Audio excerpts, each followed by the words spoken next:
To have lawsuits at all with one another is already a defeat for you. Why not suffer wrong? Why not rather be defrauded? Do you know anybody that suffered wrong or that was defrauded for our sake? Paul is highlighting the example that Christ gave us. He's basically saying, why not do what Jesus did? This is the call to every Christian, right? To follow the example of Christ and be willing to suffer wrong for the sake of the gospel of Jesus. The problem is our tendency is that we want justice. We want everybody to be brought to justice when we're the ones judging them. But when we are being judged, we want mercy and we want grace. Why don't we just give to others the same thing that Jesus gave to us? Grace. So husbands, let me talk to you for a second. If you're demanding your rights in your marriage, you're already wrong.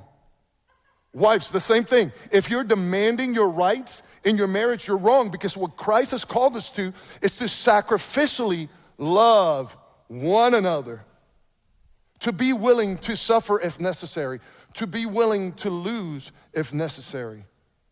That's how we solve conflict. But we don't want to show grace. And yet we call ourselves Christians, and in Christianity, the prime example of how we ought to live is the very symbol that we call our faith. The cross is the very symbol of our faith, an instrument of suffering and loss. That's how we're supposed to live, with the example that Jesus gave us. But man, we don't like to take an L. We don't like to lose, we like to win. It reminds me of my son. I have my oldest son, his name is Christian, and he's such a sweet boy. He's also very smart. And we went one time on this little vacation to Georgia to visit one of his cousins. And he's out in the cul-de-sac with all these kids playing, and they're playing a running game. Now, he was playing with all the kids from his cousin's baseball team, so they're all really fast. Now, my son is not what I would call like super athletic. He's an athletic kid, but he's not super athletic, so he was losing every race. But this is what he did. He said, hey, everybody can run at 100%, but from now on, the game is gonna be that we're gonna run at 50%. And the kids look at him, and one of the kids goes, but my dad tells me I'm supposed to give my 100% all the time. My son is like, that's dumb. We're gonna run at 50%. And what happened was that he was the only one that knew what 50% looked like. And so guess what? Guess who started winning all of a sudden? Everybody was running above 50%. He was running 50 or below. I mean, he's smart, but all he wanted to do was to win. He was tired of losing. And here's what we do. It's the same thing. What we do is that we change the rules of engagement. We do whatever we have to do in order to win. Where's our humility? What is God wanting us to do? He says, why not rather be defrauded? Why not rather suffer loss? Man, that's hard. So I want to give you just some very tangible ways of how to deal with conflict. Okay, these are a few points here. The 5 C's of conflict resolution. You ready?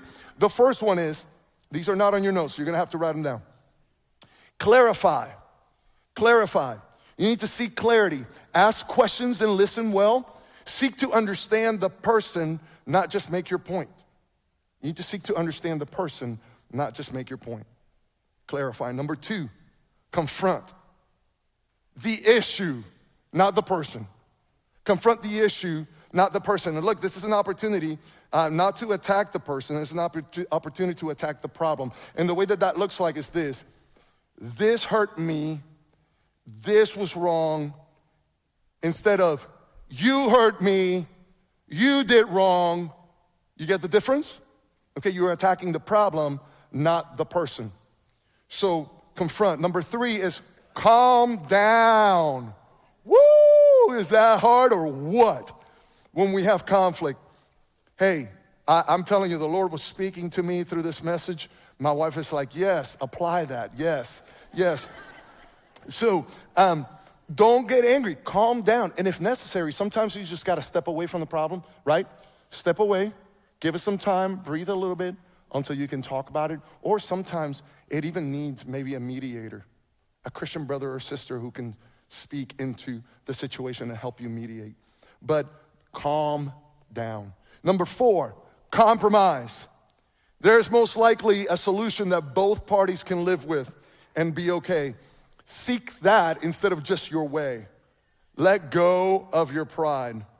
Remember that Paul says we should be willing to suffer wrong if necessary. And I've always felt that compromise always has to hurt a little bit. So you need to be willing to accept that. So compromise. And number 5 is commit.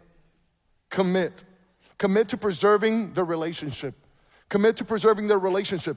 There must always be a commitment to preserve the unity in the body.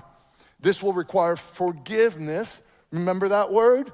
Forgiveness and a commitment from both parties to do their best to restore the relationship to the greatest extent possible. Now, I realize that you can't always completely restore relationships. Sometimes they're just gonna be a little bit broken. But we need to do our very best to restore the relationship to the greatest extent that we can with that brother or sister. So those are the 5 C's: clarify, confront, calm down, compromise, and commit.